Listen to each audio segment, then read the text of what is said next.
ravie que vous ayez décidé de m'accompagner dans ce voyage tumultueux. Oui, j'ai décidé de créer un dessin animé à moi toute seule, du haut de mes 19 ans, en ayant pour notion que mon apprentissage de petit autodidacte compliqué, vous me diriez. Mais tout d'abord, soyons clairs, mon objectif c'est de faire seulement un épisode. Je ne vois pas trop grand pour pas me mettre trop de pression. Même si l'univers de mon histoire que je vais utiliser, elle est bien plus vaste que ce que va dévoiler l'épisode 1. Je pense que c'est déjà un objectif plutôt colossal, donc je vais pas m'en rajouter. J'aimerais faire une production digne des super animations indépendantes telles que Interstellar, Ranger Command ou The Earth Guy, que je trouve vraiment inspirant. Pareil pour la réussite de Vivi Pop, qui a réussi à se faire produire chez Amazon. Tout ça, ça a nourri un peu mon rêve de créer mes propres dessins animés. Ça a rendu tout ça un peu plus accessible. Donc j'ai enfin décidé de m'embarquer dans ce grand projet qu'est d'animer Anna jusqu'aux étoiles. Bien. Mais qu'est-ce qu'Anna jusqu'aux étoiles ? Voici un petit synopsis. Dans un monde où les super-héros sont légion, une jeune fille emplie de rêves devient enfin une héroïne au pouvoir magique, comme elle l'a tant souhaité. Donc on se retrouve dans un monde de super-héros, comme dit plus tôt, avec une particularité tout de même qui est le clivage entre la technologie et la magie, qui sont deux sources de pouvoir, et maintenant de la même source, théoriquement, la magie, sauf que la technologie, elle a été modifiée à travers le temps. Bref, tout ça, ce sont des détails de lore un peu, mais voilà, ça me tient un peu à cœur pour faire une histoire un peu originale. Ça prend son sens au fil de l'histoire, mais bon, on le verra pas vraiment beaucoup dans l'épisode 1, donc ça n'a pas vraiment d'importance.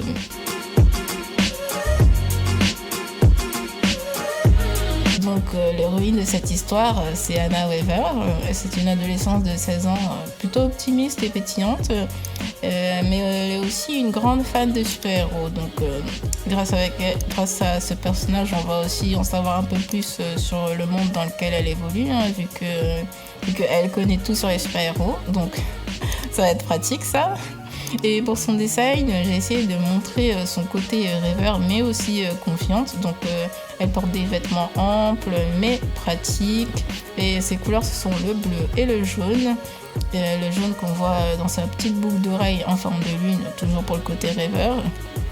Et donc le bleu, normalement, c'est pour le côté rêveur, et le jaune pour le côté optimiste.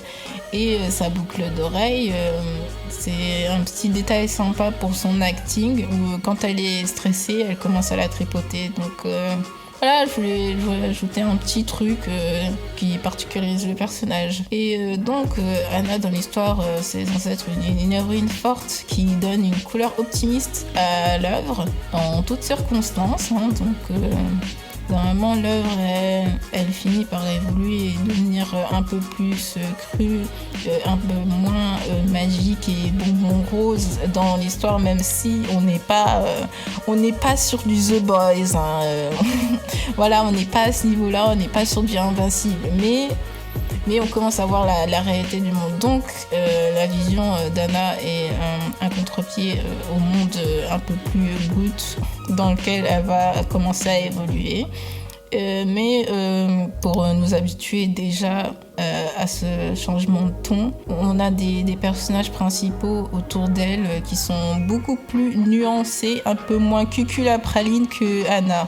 Donc on a déjà ces deux amies qu'elle va se faire à son nouveau lycée, Sacha et Ling, qui ont toutes les deux une vie un peu compliquée, notamment qu'on voit donc aussi passer dans leur chara-design, avec les cicatrices pour Sacha et les cernes que Ling aborde toujours, tout le temps, en toutes circonstances, dans sa forme civile. Et pour le reste du main cast, on a Edwige et Rania qui sont toutes les deux plus âgées, donc elles sont pas dans le lycée avec Anna, Sacha et Ling. Edwige, elle est à l'université et Rania, elle tient sa propre boutique. Il y a aussi Ling qui est en fait un peu plus jeune que Anna et Sacha, vu qu'elle a 14 ans, contre 16 et 17 ans. Et je voulais donc une équipe principale avec des âges variés. Donc Edwige, elle est dans la vingtaine et Rania dans la trentaine, pour avoir une vision un peu plus variée du monde. Et ça me rajoute des contraintes aussi, avoir une équipe principale qui a une dynamique un peu plus différente que ce qu'on voit généralement dans les Magical Girls, qui est une de mes inspirations.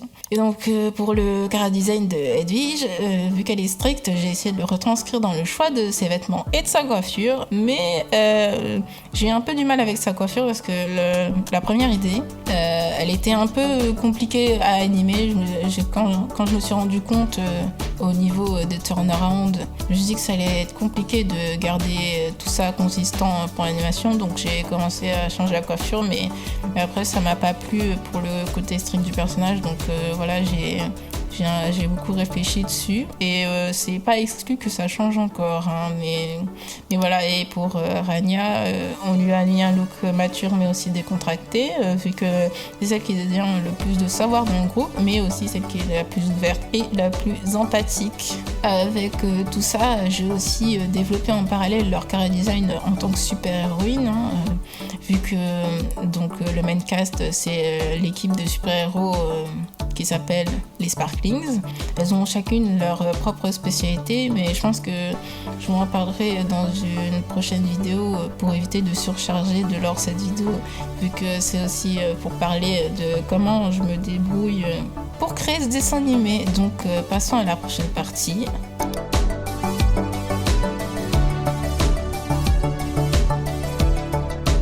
Bien que ça fait longtemps que je travaille sur les chara-design, hein, j'ai donc remis ça un peu plus au propre pour commencer à écrire le script, hein. Au niveau chara-design, bien que je vous ai parlé que de 5 personnages, il y en a beaucoup plus qui sont faits, actés, hein, mais il y en a aussi qui n'apparaissent pas dans l'épisode 1, donc j'ai décidé de complètement m'écarter de ces personnages-là pour la production.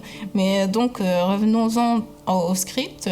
Pour ça, je me suis aidée de ce que j'ai commencé à écrire, de l'histoire en forme de livre, vu que je voulais déjà avoir une notion claire de comment ça allait se passer, même si j'ai dit que j'écris en forme de livre, mais mes chapitres, ils sont divisés en épisodes. En fait, j'ai tout pensé pour faire un dessin animé. Donc normalement, la vision du truc, c'est sur 5 saisons, pour chacun une vingtaine d'épisodes. Mais voilà, c'est un peu ambitieux, hein. Donc pour l'instant, on va se concentrer sur le premier. Et donc le script, pour ça, j'avais un livre parfait pour m'aider qui s'appelle Approche des scénarios de Dominique Parentaltier. Il traînait dans le salon de ma chère maison depuis des années. Je l'avais jamais lu, mais là c'était enfin le temps de l'utiliser.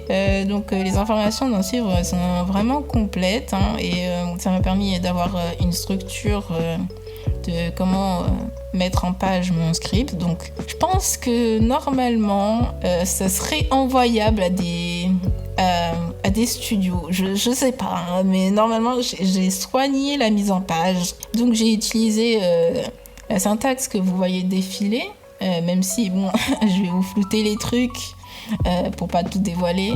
Au début, j'indique toujours si la scène est en extérieur ou en intérieur, puis le lieu et ensuite le temps. Et donc tout est divisé en différentes scènes en fonction du changement de lieu et de temporalité.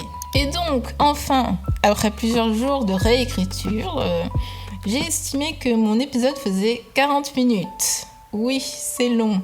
Donc j'ai décidé finalement de le diviser en 2 et de juste animer la première partie parce que voilà, je suis toute seule. Donc 40 minutes, c'est beaucoup. Mais techniquement, ce n'est pas une faute d'écriture du genre que je n'ai pas réussi à aller à l'essentiel. C'est juste que le premier épisode est pensé comme un épisode spécial pour la saison 1. Donc, il est censé durer 40 minutes. Donc, j'étais étonnée que quand j'écrive, ça a l'air de faire la durée que j'estimais. Donc, voilà. Après, pour l'instant, je ne suis sûre de rien tant que je n'ai pas fait toutes les animatiques. Mais normalement, ça devrait durer donc, pour le demi-épisode 20 minutes. Une fois le script fait, je pouvais enfin passer au plus concret. Donc, il fallait que je m'organise et pour ça, j'ai décidé d'utiliser le logiciel Notion pour noter mes avancées dans le projet, pour m'organiser, voir les tâches à faire et celles qui sont en cours. Et vraiment, ça m'aide beaucoup. Et donc, la prochaine étape pour pouvoir construire mon Notion, c'était de faire le storyboard. Donc, à la base, je voulais utiliser Milanote pour faire mon storyboard, mais je me suis retrouvée limitée par le nombre de tuiles utilisables. Donc, ça m'a ramené à la réalité. J'aurais pu l'acheter. En plus, le site, il a l'air vraiment bien. Ça m'aurait été utile aussi pour faire les moodboards, mais c'est un abonnement, donc voilà, je passe. Pour le storyboard, j'ai eu beaucoup de difficultés à le faire, vu que le projet est super long. Donc je savais pas à quel point je devais détailler mes scènes.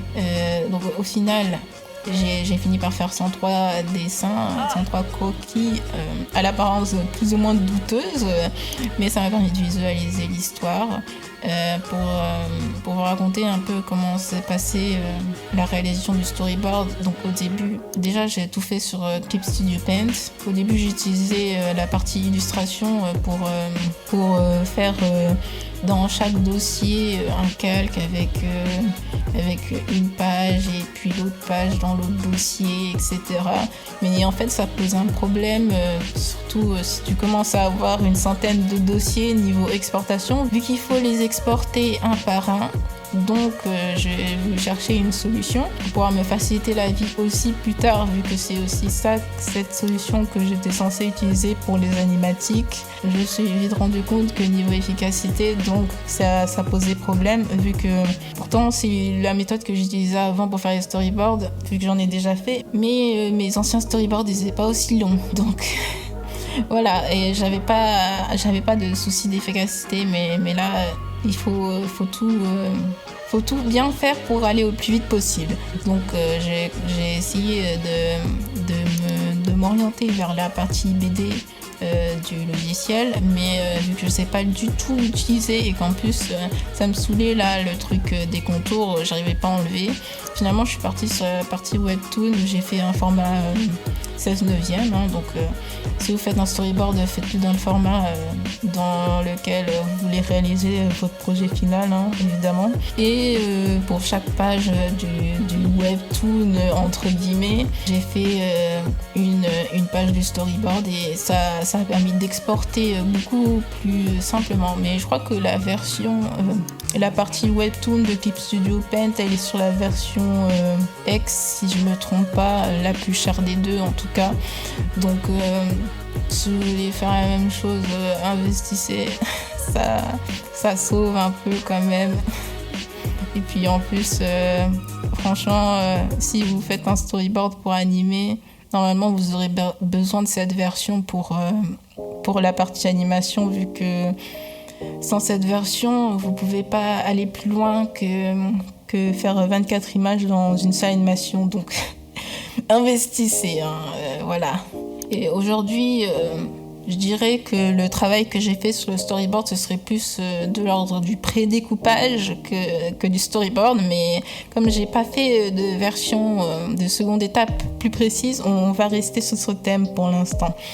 Donc avec ce storyboard, j'ai pu découper mes scènes en fonction du script dans une page Notion, et j'ai commencé à m'organiser avec. Donc tout ça va m'être très utile pour commencer à réaliser les animatiques, donc la suite de la pré-production.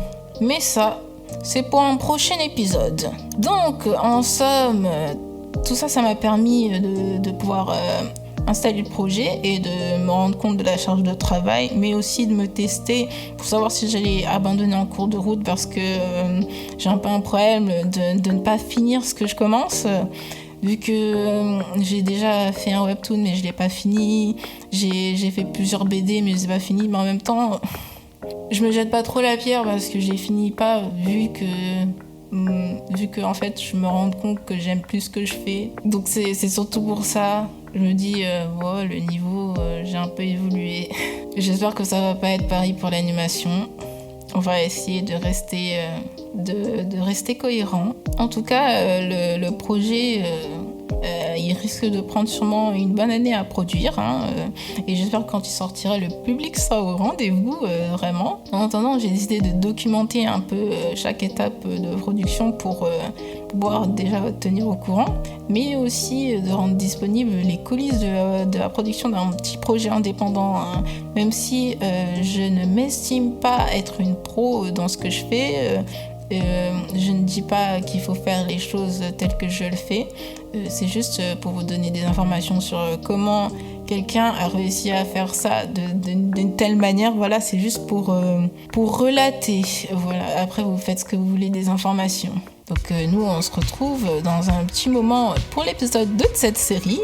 En attendant, n'hésitez pas à vous abonner. Il y aura sûrement d'autres vidéos qui sortiront aussi sur cette chaîne, mais aussi à me suivre sur Instagram, parce que normalement, dès que la vidéo sort, je vais enfin commencer à parler de mes étapes de production, de ce que je suis en train de faire, vu que je suis beaucoup plus avancée que ce que j'ai pour l'instant partagé sur la vidéo. J'ai voulu attendre pour pas annoncer un projet que je ne finirai pas. Donc normalement je suis censée le finir maintenant que cette vidéo est postée. Donc voilà, c'était Nerazel. N'hésitez pas à vous lancer dans les projets qui vous inspirent. À plus!